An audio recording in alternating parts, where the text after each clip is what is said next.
आज हम work life communication के बारे में डिस्कस करेंगे, जहां पे आप कम्युनिकेट सही से कर रहे हो लेकिन आपके कलीग्स अपने एक्सपेक्टेशंस, एंगल और प्रेशर के थ्रू कुछ और ही समझ लेते हैं, जिसकी वजह से फ्रस्ट्रेशन क्रिएट होता है एंड हैंडल करना बहुत ही मुश्किल हो जाता है। तो इसके पीछे रीज़न क्या है, ये इतना मैटर क्यों करता है, इसके प्रैक्टिकल सॉल्यूशंस क्या हैं जो आपको प्रोफेशनल, रियलेबल एंड ट्रस्टवर्दी बनाती है एंड आपके वर्क प्लेस कम्युनिकेशन को स्ट्रांग बनाती है। Let's see. इसके पीछे का रीजन ये है कि वर्क प्लेस में लोग तीन चीज़ों को इम्पोर्टेंस देते हैं, वो है टाइम, रिस्क एंड रिजल्ट। जब आप अपनी बातों को रखते हैं ना, तो आप इन तीन चीज़ों को एड्रेस नहीं करते और यहाँ से प्रॉब्लम स्टार्ट होती है। मतलब जब आप अपने आइडिया शेयर करते हैं ना, तो ये नहीं बताते कि इसमें टाइम कितना लगेगा, रिस्क क्या है एंड रिजल्ट क्या होगा। और जब क्लैरिटी नहीं मिलती तो आपके कलीग थोड़ा कंफ्यूज होते हैं और सोच में मजबूर कर देते हैं। इसीलिए वर्क प्लेस में स्ट्रांग कम्युनिकेशन होना काफ़ी नहीं है, बल्कि एक पैटर्न के साथ बोलना बहुत ही इंपॉर्टेंट है। तो ये इतना मैटर क्यों करता है? साइकोलॉजी के हिसाब से ह्यूमन वर्क प्लेस में सेफ्टी की जगह प्रेडिक्टेबिलिटी को ढूंढता है। दिमाग को ये जानना होता है कि आगे क्या आने वाला है। ऑफिस में आपके बॉस मल्टीपल टास्क, डेडलाइंस और प्रेशर में लोडेड होते हैं, तो वो हर काम में इंटरफेयर नहीं कर सकते। इसका सिंपल एनर्जी ये है कि ट्रेन का टाइम टेबल, जब हमें ट्रेन का टाइम पता है, प्लेटफॉर्म पता है, किस रूट में जाना है, वो सब कुछ पता होता है, तो हमारी जर्नी बहुत ही स्मूथली जाती है। बट वही जब ट्रेन का टाइम पता नहीं होता, सब कुछ अनक्लियर होता है, तो हम कैसे फ्रस्ट्रेशन और इरिटेट हो जाते हैं। वैसे ही ऑफिस कम्युनिकेशन में भी यही होता है कि कब होता है, कैसे होगा और उसका आउटकम क्या है, ये सब बताया जाता है। इससे ब्रेन थोड़ा रिलैक्स हो जाता है और कम्युनिकेशन नेचुरली स्मूथ हो जाता है। तो वो हम कैसे कर सकते हैं, इसके 3 प्रैक्टिकल सॉल्यूशंस हैं। वो क्या है, let's find out. So first one is lead with the outcome. Office में अगर कोई बात करनी हो ना, तो इसका एक इफेक्टिव अप्रोच है, वो ये है कि अपनी बातों को रिसर्च से स्टार्ट कीजिए, क्योंकि यहाँ के लोगों को कंक्लूजन सुनना पसंद है, स्टोरी बाद में। कॉन्टेक्स्ट एंड डिटेल्स बहुत ही इंपॉर्टेंट है, लेकिन अगर पहले ही रिजल्ट बता दिया तो वो बहुत ही अच्छी बात है। इससे पॉजिटिव इंप्रेशन क्रिएट होती है। मान लो मीटिंग में आपको 30 सेकंड्स में अपडेट देना है, तो आप बिना वेस्ट किए सीधा ऐसे बोल सकते हैं कि टास्क कंप्लीट है, बस एक अप्रूवल पेंडिंग है। तो इससे क्या होगा कि आपके बॉस को क्लियर अपडेट मिल जाएगा एंड रिलैक्स हो जाएंगे। और जब आप पहले ही आउटकम बता देंगे ना, तो लोगों को आपके बातों पर ट्रस्ट बढ़ जाएगा एंड वो आपके बात को अटेंशन भी देंगे without any interpretations. So second one is time respect language. Office में सबसे महंगी चीज टाइम होती है।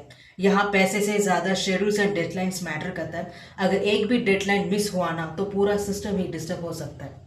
मान लो आप ऑफिस में बॉस के पास किसी रिक्वेस्ट के बारे में बात करना चाहते हैं, आपके बॉस बिजी हैं और प्रेशर में भी हैं। अगर आप बिना सोचे ऐसे ही स्टार्ट कर दिया ना, तो ये कॉन्वर्सेशन एक अलग डायरेक्शन में जा सकता है।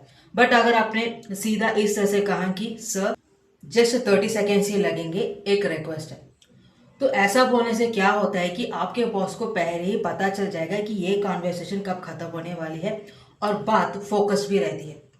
यहाँ पे टाइम को रिस्पेक्ट दिखाने से प्रोफेशनल रिस्पेक्ट माना जाता है और यहाँ पे वर्क प्लेस में इसे रूल की तरह फॉलो करते हैं। तो third one is clear ownership.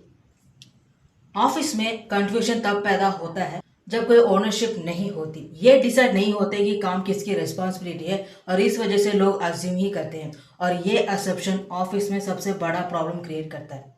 मतलब यहाँ पे मैसेज मीन्स ईमेल्स हो, मीटिंग्स हो या व्हाट्सएप में सब कुछ क्लियरली बताना बहुत ही ज़रूरी है। अगर आपने इस तरह से स्टेटमेंट दिया कि हम सब मिलकर देख लेंगे, तो यहाँ पे assumption and confusion he create होता है। बट अगर आपने सीधा ऐसे कहा कि मैं ड्राफ्ट भेजूंगा, आप रिव्यू करेंगे और कल फाइनल सबमिशन होगी, तो इस लाइन में हु, व्हाट, व्हेन ये तीनों चीजें ही क्लियर हो जाती हैं और यहाँ पे आप ओनरशिप क्लियरली दिखा पाते हैं। जब काम असाइंड होता है, फॉलो थ्रू डिफाइंड होती है, तो क्लैरिटी के साथ ट्रस्ट बिल्ड होता है। अब हम मिनी रियल लाइफ कॉन्वर्सेशन देखते हैं जो कि मैनेजर एंड टीम लीडर के बीच हो रही है। तो मैनेजर टीम लीडर से पूछते हैं कि इस टास्क का अपडेट क्या है। तो इस वक्त टीम लीडर के दिमाग में 3 चीजें चल रही होती है। ये है कि करंट स्टेटस क्या है, रिस्क है या नहीं और टाइमलाइन क्या है। अगर टीम लीडर ने इस तरह से रिप्लाई किया कि बस काम चल रहा है, थोड़ा कॉम्प्लेक्स है, तो इस लाइन में ना तो कोई स्टेटस अपडेट है, काम बाकी है ये भी बताया नहीं गया है, और कब खत्म होगा ये भी मेंशन नहीं किया। मतलब कि यहाँ पे इस सेंटेंसेस में कुछ भी क्लियरली बताया नहीं गया है, जिसके वजह से मैनेजर टीम लीडर से थोड़ा अपसेट हो जाते हैं। अब करेक्टेड वर्जन में टीम लीडर सीधा बोल देते हैं कि 80% काम खत्म हो गया है, बस एक ब्लॉकेज है, कल तक क्लोज हो जाएगा। तो इस लाइन में progress, risk and outcome clearly बताए गए हैं, जिसकी वजह से मैनेजर टीम लीडर की बातों से इंप्रेस हो जाते हैं एंड रिलैक्स हो जाते हैं और एक स्ट्रक्चर कॉन्वर्सेशन में जाने लगता है। तो ये इसलिए हुआ क्योंकि यहाँ पे प्रेडिक्टेबिलिटी बताया गया है। जब स्टेप बाय स्टेप क्लियर हो जाते हैं ना, तो प्रेशर कम हो जाती है। सो अब आपको ये 3 प्रैक्टिकल सॉल्यूशन समझ आ गया होगा। सो ऑफिस में कम्युनिकेशन को स्ट्रांग करने के लिए सबसे पहला स्टेप ये है कि आउटकम। हमेशा अपनी बातों को रिसर्च से स्टार्ट कीजिए, क्योंकि यहाँ पे लोगों को कंक्लूजन सुनना पसंद है। पहले लाइन में ही सब कुछ क्लियर हो जाना है कि फाइनल स्टेटस क्या है। Second one is time. बोलने से पहले सिग्नल दे दो कि कितना टाइम लगेगा एंड बात फोकस्ड ही रहती है। टाइम को रिस्पेक्ट देना बहुत ही इंपॉर्टेंट है। And third one is ownership. Her message में सब कुछ क्लियरली बताना बहुत ही ज़रूरी है, क्योंकि ओनरशिप ही रिलेटिबिलिटी बनाती है। जब आप पहले लाइन रिसर्च से स्टार्ट करते हो, टाइम का रिस्पेक्ट दिखाते हो और ओनरशिप क्लियर रखते हो, तो बिना बोले ही आप प्रोफेशनल, रिलेलेबल एंड ट्रस्टवर्दी लगने लगते हैं और आपका कम्युनिकेशन और भी स्ट्रांग बन जाता है।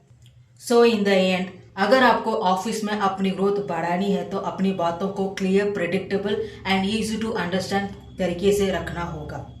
जब आपका कम्युनिकेशन स्ट्रक्चर होगी तो आपके हार्ड वर्क विजिबल होंगे और आपके एफर्ट्स ऑटोमेटिकली हाईलाइट होने लग जाएंगे। सो अगर आप इस तरह के टेक्निक से अपने वर्क प्लेस कम्युनिकेशन को इम्प्रूव करना चाहते हैं तो मेरे आने वाले वीडियोस को मिस मत कीजिए। See you guys in the next one. Bye.